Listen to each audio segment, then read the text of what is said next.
It is incredibly powerful to witness people who defeated apartheid in their own country hold the Israeli apartheid regime accountable for its crime of genocide in Gaza. Today, I'm thinking of Nelson Mandela's powerful words, quote, "We know too well that our freedom is incomplete without the freedom of the Palestinians." In the past 3 months, Israeli forces have killed over 23,350 Palestinians, including more than 9,600 children.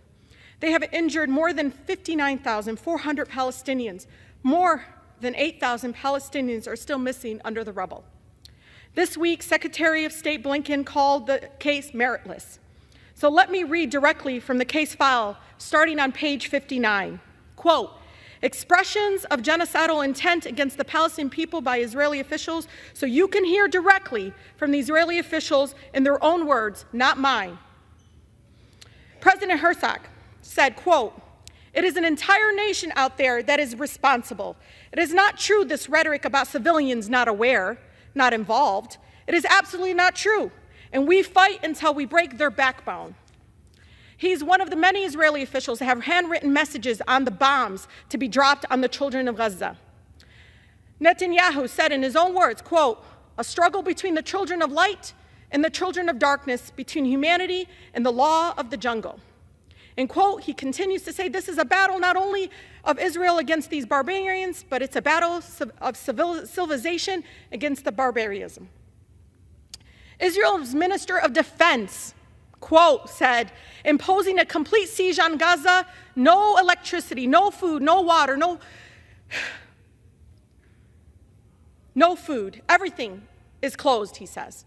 "We are fighting human animals." Again, direct quote from the Minister of Defense.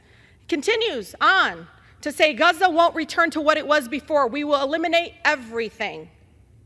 Israeli Minister for National Security, again, an official within the Israeli government, speaking of those living in Gaza, he said, quote, "They're all terrorists and they should all be destroyed." Israeli Minister of Energy and Infrastructure said, quote, "All the civilian population in Gaza is ordered to leave immediately. They will not receive a drop of water or a single battery until they leave the world." Israeli Minister of Heritage said, quote, "The north of Gaza Strip more beautiful than ever. Everything is blown up. It's flattened. Simply a pleasure for the eyes. We will hand over lots to all those who fought for Gaza over the years." I'm not done.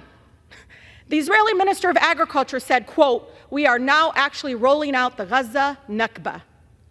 Deputy Speaker of the Knesset said, quote, we all have one common goal, erasing the Gaza Strip from the face of the earth. Those who are unable will be replaced.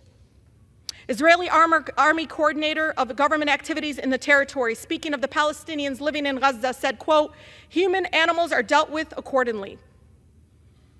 And the Israeli Army Reservist said, quote, "Don't leave anyone behind. Erase the memory of them.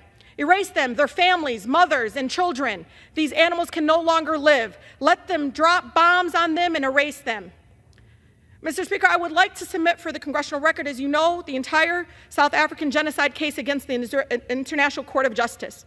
There is simply time to save lives, to stop the Israeli government from carrying out the genocide in Gaza.